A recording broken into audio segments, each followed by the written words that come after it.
The cervix is the lower cylindrical part of the uterus that opens into the vagina.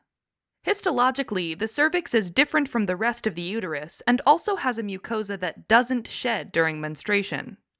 The cervical mucosa can be separated into three distinct regions: the endocervix, transformation zone, and ectocervix, which is also called the exocervix.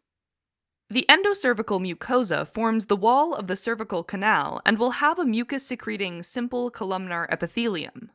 The ectocervical mucosa is present in the part of the cervix that protrudes into the upper vagina and surrounds the external os, which is the lower opening of the uterus.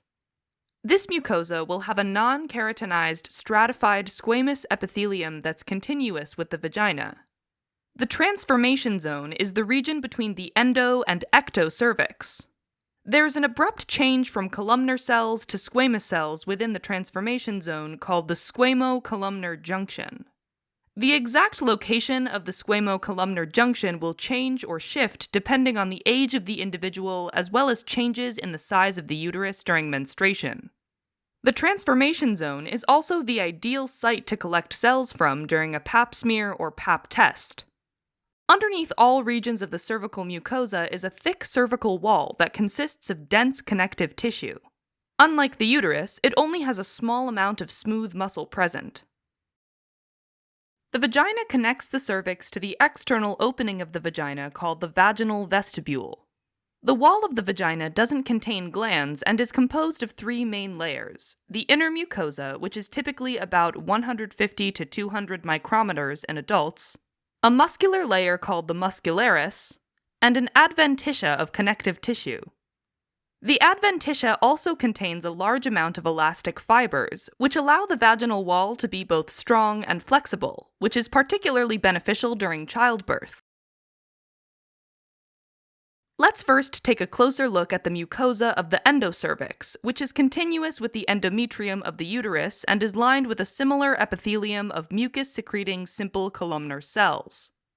Underlying the epithelium is a thick lamina propria, which contains the large, branched cervical glands that produce about 20 to 60 milligrams of cervical mucus per day.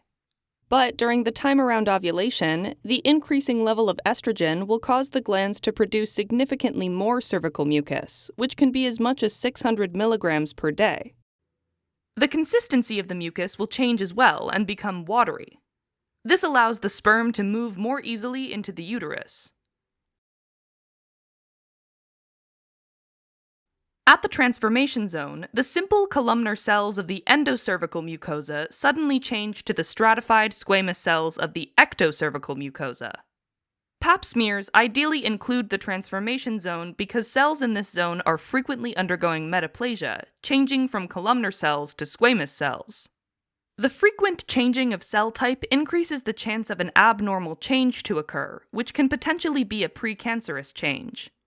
Squamous cell carcinoma is the most common type of cervical cancer and is most often found in the transformation zone. Human papillomavirus, or HPV, is also a predisposing factor for squamous cell carcinoma, particularly the strains HPV-16 and HPV-18.